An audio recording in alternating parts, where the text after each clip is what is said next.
23절과 24절만 보시겠습니다. 역대하 24장 23절 24절 제가 봉독해 드립니다. 1주년 말에 아람 군대가 요아스를 치려고 올라와서 유다와 예루살렘에 이르러 백성 중에서 모든 방백들을 다 죽이고 노략한 물건을 다메섹 왕에게로 보내니라. 아람 군대가 적은 무리로 왔으나 여호와께서 심히 큰 군대를 그들의 손에 넘기셨으니 이는 유다 사람들이 그들의 조상들의 하나님 여호와를 버렸습니다. 이와 같이 아람 사람들이 요아스를 징벌하였더라. 아멘.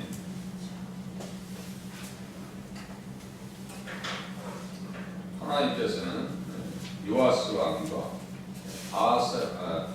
바알과 아세라 우상에게 넘어간 백성들을 하나님께서 하나님의 공의에 의해서 심판하시고 징계하시는 모습을 볼 수가 있습니다.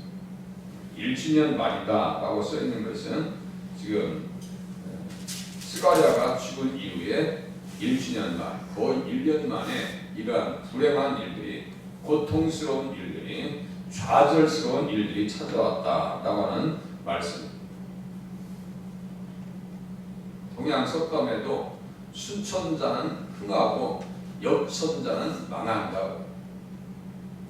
기본적으로 하늘을 두려워하지 않는다니까요. 하나님 앞에 순종하는 사람들은 흥하고 하나님을 대적하는 자들은 망한다니까요.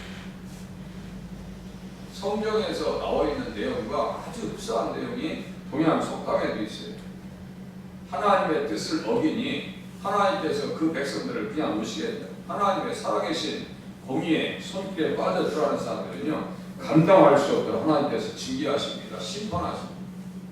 성경을 통해서 우리는 또다시 깨닫고 하나님의 뜻대로 사는 것이 잘 사는 것이구나, 하나님의 뜻에 순종하는 것이 잘 되는 길이구나 라고 하는 것을 우리가 이해하면서 신앙생활 하셔야 됩니다. 하나님의 뜻을 잘 살펴야 돼요. 내 마음대로 내 고집대로 살면 안 된다니까요. 왜 그렇게 불행한 일들이 찾아왔는가? 지금 오늘 본문에 1주년 말에 아람 군대에 써 있어요. 아람 군대의 왕이 어떤 사람이냐면요, 열왕기하 12장 17절에 보니까 그때 아람 왕 하사엘 썼어요. 그때 아람 왕 하사엘. 이렇게 1장 24장 첫머리에 보면 열왕기하 12장 1절에서 16절 써 있잖아요. 똑같은 말씀이라고 말씀드렸죠. 똑같은 상황이에요. 열왕기상은 에레미야가 기록했고 역대상은 에스라가 기록했어요. 다시 이 이야기를 꺼내놓고 있는 이유는 하나님의 뜻대로 이 땅에서 살아야지. 이 땅에서 살더라도 하나님의 뜻을 거역한 사람들은 이렇게 하나님께서 심판하시더라 이거예요. 주님이 주어잖아요. 24절도 보세요. 여호와께서죠. 아람 군대가 적은 무리로 왔으나 여호와께서, 이게 주님이 주어라니까요. 역사의 주관자, 자, 생사화복의 주관자는 누구예요? 예수님이라니까요. 하나님의 뜻에만 맞춰도요, 못났어도 잘 살게 하신다니까요.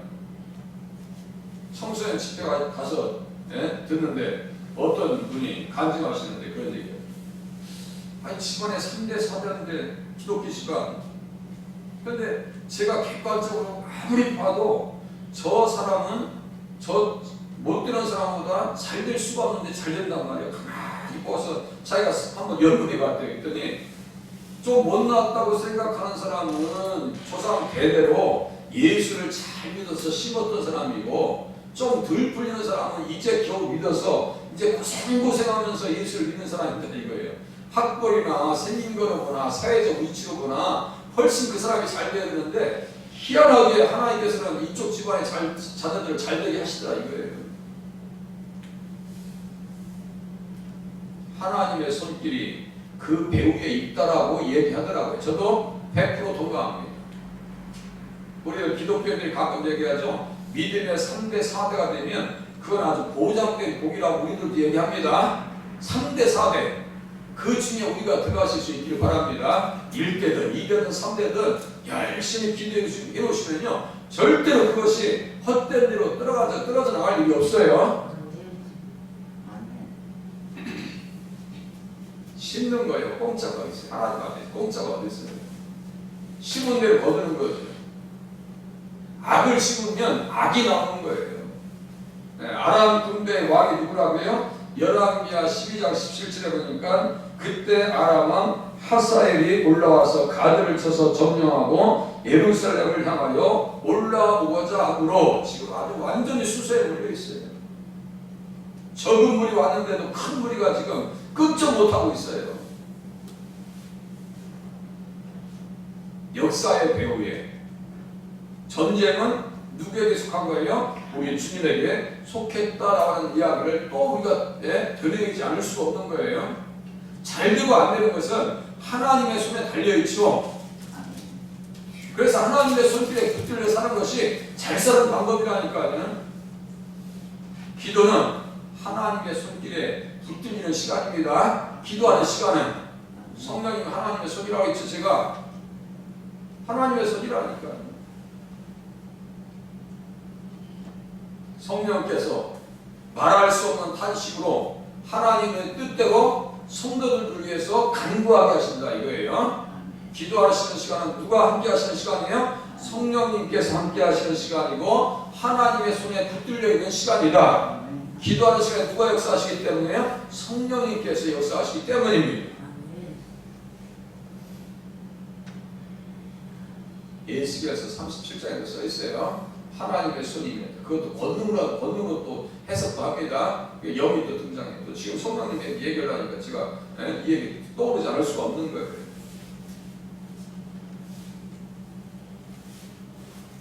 아람 군대의 왕이 하사엘입니다. 그런데 이게 하사엘이 어떠한 존재인가? 열왕기하 8장에 보니까요. 엘리사가 다메섹에 갔을 때 아람 왕 베나닷이 병들었었어요. 그래서 왕에게 들리기를 이르되 하나님의 사람이 여기 이르렀나이다 하니 왕이 하사엘에게 말합니다. 너는 손에 일부를 가지고 와서 하나님의 사람을 맞이하고 내가 이 병에서 살아나겠는지 그를 통하여 여호와께 물으라 이렇게 물어봅니다. 그러니까 하사엘이 온갖 그 일부를 가지고 엘리사를 만납니다. 어떻게 되겠어요? 이거 베나닷이 살겠습니까? 못 살겠습니까? 살긴 살 거예요. 살긴 살 건데 죽을 거예요. 이게 무슨 말씀이에요?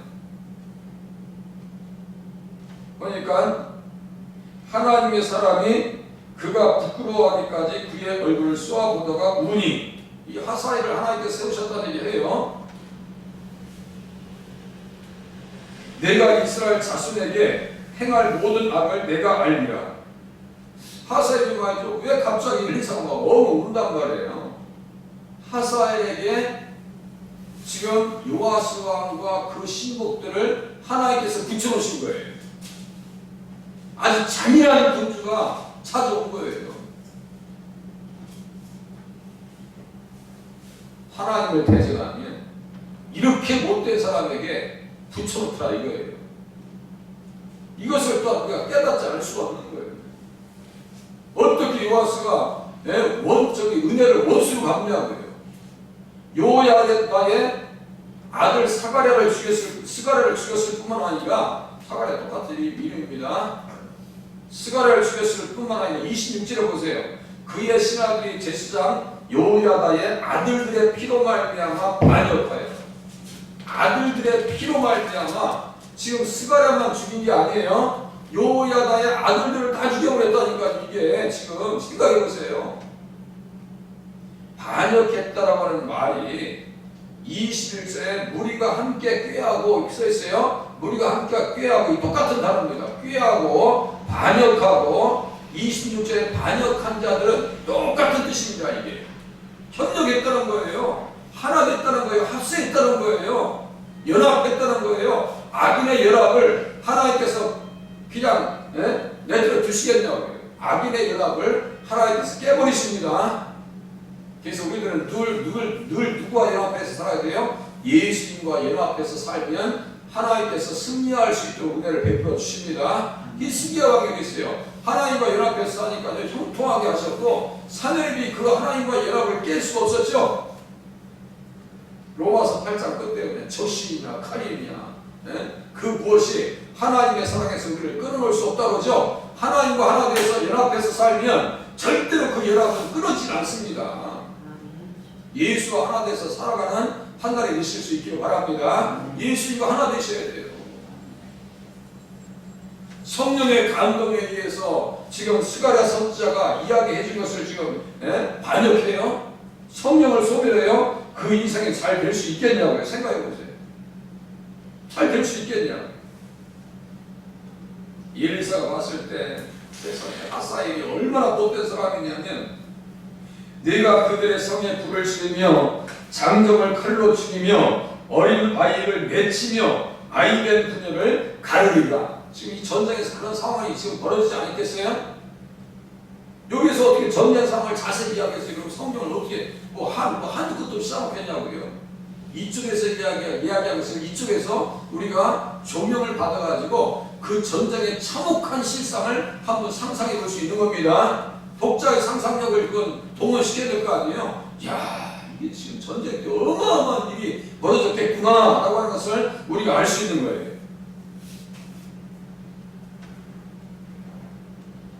그것을 엘리야가 먼저 봅니다. 하나님께서 얘기하시죠.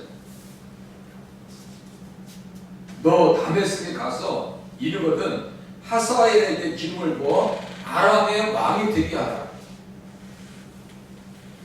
호렙산에서 시인의 음성을 들으면서 엘리야가 먼저 알아요. 엘리야가 엘리사 전에 그 스승에게 그러면서 다음과 같이 얘기합니다. 하사엘의 칼을 피하는 자를 예후가 죽일 것이요 예후의 칼을 피하는 자를 엘리사가 죽이리라. 반드시 하나님께서는 악을 징벌하십니다. 그냥 놓지 않아요. 절대로 그냥 놓지 않습니다. 이 땅에서 징벌 받지 않아요? 지옥이 있는데요? 편히 죽어요? 예수 믿는 사람들이 시편 73장에서 헷갈려가지고 도대체 악인들 죽는 거 보니까 늘도록 행복하고 재산은 쌓여져 가고 눈이 붙도록 얼굴이 조금하여져 혈색이 점점 이게 도대체 어떻게 된 겁니까? 성전에 들어가서 기도하면서 말씀을 생각해 보니까 악인의 결국을 내가 깨닫게 되었습니다 라고 고백하고 있어요. 부자와 나사로의 이야기, 악인들이 잘 먹고 잘 산다고 해서요 부러워할 거 하나도 없습니다. 하나도 없어요. 잠언서 16장 4절에 보니까 다음과 같이 기록합니다. 여호와께서 온갖 것을 그 쓰임에 적당하게 지으셨나니 악인도 악한 날에 적당하게 하셨느니라. 악인들도 하나님께서 어떻게 하신다고요? 심판을 위해서 사용하신다고요. 그래서 오늘 주어가 누구예요? 24절 보세요. 아람 군대가 적을 끌러 왔으나 여호와께서, 그죠? 주님이 주어란 말이죠. 역사의 주인이라고요. 전쟁의 주인이십니다. 생사화국의 주인이 되십니다. 그죠? 주인이시라고요. 조상들의 하나님을 버려요. 이것은 내일쯤에 보면 좋을 것 같고요. 오늘 집중적으로 볼 수 있기를 바라는 것은요. 한 5분 정도 할게요. 어제 16분에 제가 설교하면서 자꾸 길어져서 속으로 또 새벽에 기도하러 오신 분들이 기도 시간 짧아졌는데 더 김 목사가 이렇게 설교가 기도할까봐 제가 줄이고 지금 노력을 하는데요. 한 3, 4분 할게요. 한 3, 4분. 제가 저 시계 25분이면 딱 끝내려고 지금 노력하는데 3, 4분 하겠습니다. 요아스와 그의 신복들을 왜 하나님께서 방백들을 다 죽이게 하시는데요. 성령의 하나님의 영에 감동된 사람이 외칩니다. 하나님의 영에 감동된 사람의 말을 거역해요. 그러니까 결국 누구를 대적하고 있는 거예요? 성령을 대적하고 있는 겁니다. 그죠? 성령님을 대적하고 있는 거예요. 성령님을 근심하고 대적하는 사람들을 하나님께서요 그냥 노시게 하겠냐고요. 자, 이사야서 63장 보세요. 이사야서 63장 문맥이 다르지 않습니다. 이사야서 63장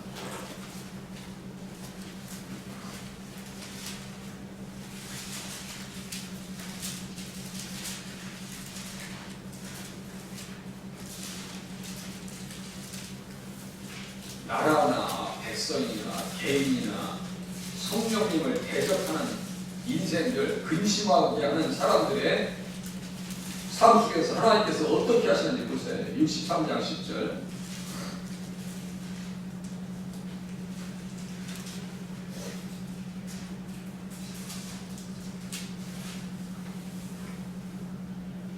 구약성경 1041페이지 63장 10절 1043페이지. 그 타이틀이 이스라엘에게 베푸신 은총이에요. 그죠? 이스라엘에게 베푸신 은총이에요. 과거부터 계속 예수님 그 땅에 오시기 위해서 베풀어 주신 은혜요.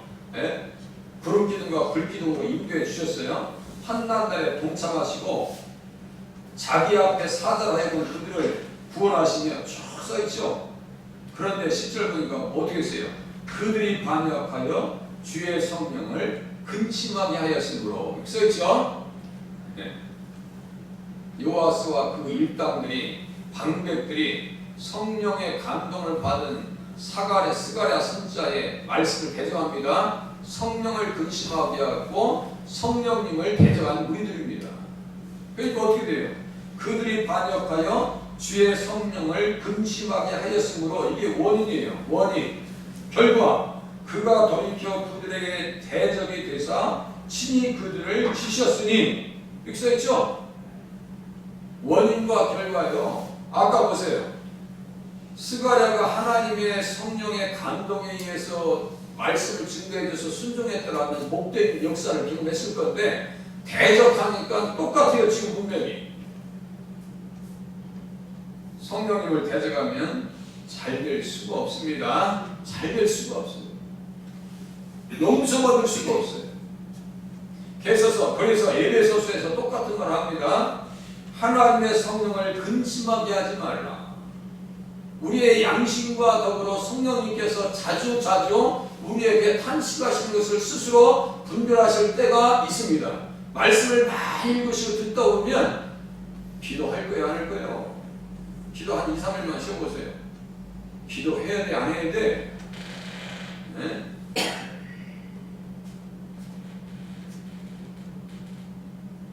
성령님을 근심하게 하지 않으실 수 있기를 바랍니다. 기도하시는 분이 깨어 있어야 돼요.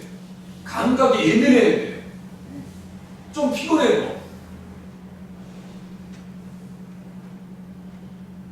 저도 끝나면 가서 열심히 편집하고 비디오 편집하고 인코딩이라고 하죠. 인코딩해서 빨리 또 요약해서 이 설교를 또 말이죠. 핸드폰에 딱 들어가는 데서 딱 요약해서 보내드려야 돼요. 그러면 딱 7시야.